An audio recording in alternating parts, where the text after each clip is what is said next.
what's going on, guys? Frankie Trades here, bringing a new Sunday stock watch list. Before we dive deep into it, don't forget to leave a like, comment, and subscribe to the Stock Hours channel. We would really appreciate it. But yeah, let's go ahead and get started with the video. So first things first, you guys know how I like to approach the market is going over ES and NQ and seeing those levels. As far as ES goes, the only thing that I really found on this stock, since everything is leading more towards the downside, yes, is the upside is what we've been trading at for the past, I don't know, month now. But with a decent pullback, we've gone now from Friday. The only level that I really am looking at on ES that is close, because the upside is pretty far away, around 50 points away, is ES at 5010. After 5010, I am looking at 5,000, and after 5,000, I don't really have anything till this double bottom that we have here on the 1 hour or the 4 hour, whichever one you want to look at it on. But after that, we really don't have anything that I really want to trade within the zone, especially if there are other stocks that are pretty stuck. I really don't want to play anything to the downside. As far as market sentiment goes, if stock needs that kind of play down or draw down, I really don't want to play it unless we have that huge drawdown in the market. So with ES, I'm looking at 5010 and then 5,000. After 5,000, not looking at anything till around 49.36 double bottom area. So next up is NQ here. Kind of the same story with NQ, going through all the time frames on the 4 hour, the 1 hour, the 30-minute, and even the smaller time frames. I didn't see any trend lines that, could get in the way of our trading. But as far as levels go, the only level that I'm really interested on NQ, since like I said, we're far away from the upside on NQ and ES, so that's why I'm leaning more towards the downside. It's not because I'm looking forward to it or like it's what I prefer, but it's literally what I'm reading on my charts. With NQ, I am looking at 17,700. After 17,700 on NQ, I don't have anything until 17,600, and then anything below that is 17,500 here. So that is all I really have for NQ. Kind of the same story with ES, is looking at those mini local levels or local lows. And then after that is looking at the big levels. So like I said, 17,600 and then 17,500 right here is when we'll actually get some decent downside movement if we get down to those levels for the week. So we have that to look forward to. And then everyone's favorite stock of the week. This is part of my main watch list because I do love this stock a lot, even though it is probably going to be a little bit more on the expensive side here, because this is NVDA. NVDA does have earnings this week, so expect these contracts to be a little bit pricey. I'm not sure if it will be playable just because of how expensive these contracts more than likely will be. But if we happen to get it, the only setup that I really do like on NVIDIA, honestly, is anything above 1743 here. You can see we actually do have a trend line here that we are respecting on NVIDIA. We are struggling to close above it and are rejecting it on the 30-minute and the 1 hour. Looks a lot better on the 1 hour. But as far as the 30-minute time frame goes, the only thing that I really like on this is anything above 643. After 643, my ideal target would be 645 and then 646 at that high. It is a little bit far away, around, let's say around $13 away from where we want it at, around that 740 area. So it is, like I said, this stock does have earnings this week. Be careful with it. It's not a stock to be messed with, and don't expect the same kind of percentage you would as a week that it doesn't have earnings on. So it is going to be a lot more slower moving, but it is a stock that I am willing to catch. This does go against the downside that me not touching most of my stocks to the upside, but if the setup's there and the strength behind the stock that I'm wanting to play is there and it's going completely against the market, I'm more than happy to try that kind of setup.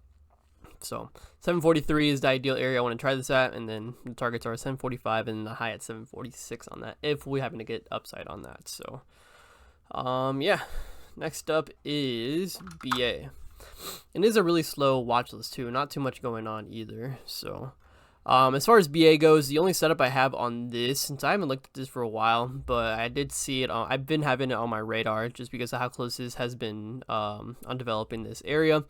The only area that I like on this on BA is 198, which is below 200. I don't think I'd be playing 200 or this area here that we're developing at 202. I think I'm going to play it safe and just let the setup come to me at 198. After 198, we do have a gap down all the way to 196.55. So around a $2 gap, roughly. But we do have a bottom there on BA as well. I can go here to the 30-minute, and you can see we're developing a bottom here at 198. So anything below that, definitely willing to take. This stock has been stuck in a consolidation for I don't know how long now, so it's a matter of time that we get a move on this. Of course, consolidations can go on for I don't know how long. They can go for months, they can go for weeks, days. They don't have a time frame, but with how the stock is looking, I am definitely focusing on the downside for this setup. So next up is Coinbase. Now this is one you guys definitely don't see me talk about a lot, but the setup, it looks like, is cooking a little bit here. Happened to miss this because I did catch NVDA on Friday, and yeah, it was just NVIDIA and SMCI on Friday.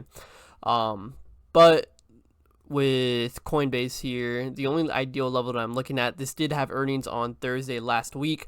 Of course, you guys can see this, and it did have a pretty decent move, especially with how Bitcoin has been doing recently too, getting above 50,000, which is that big area that everyone on their mother has been talking about for so long now. Coinbase is on the radar back again because of how well it did on earnings and because of crypto doing well right now. So with coin here, the only areas I will be looking to touch this on is at this 193 area that you can see here.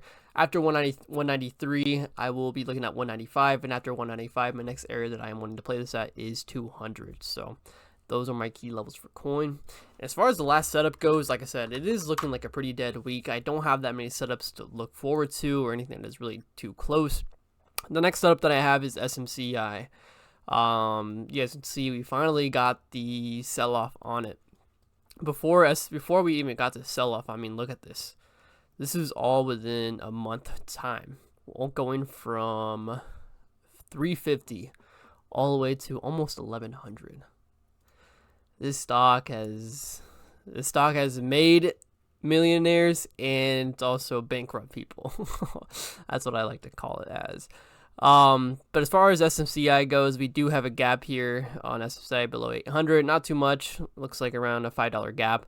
But as far as SMCI goes, just because of how volatile the stock is and how expensive it is to play the stock, it is really risky. So the first thing I'm going to mention is, before you guys play the stock, it is not for new people. It's not for beginners. Despite how volatile the moves can be, you think you have room to catch it even if you are late to an entry, I would recommend just staying away. It's one of those stocks where I just recommend people to look at and just get the price action on it in case that, so you can get the practice going in on it. So in case in the future, some kind of setup that you've been looking at that's been lining up with the practice and screen time you've been getting on SMCI lines up with it, then you'll be ready and prepared to take that trade. But for the meantime, like I said, if you are new, definitely recommend staying away with the stock.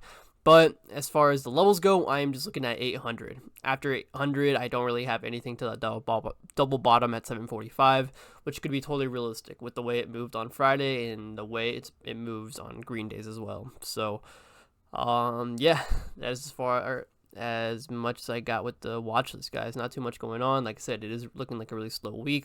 Take your time with it, and we do have market close tomorrow on Monday. So, yeah, with that much more being said, I hope you guys enjoyed the watch list, and don't forget to leave a like, comment, and subscribe to the YouTube channel. We would really appreciate that. But yeah, hope you guys enjoyed that, and Stock Hours out.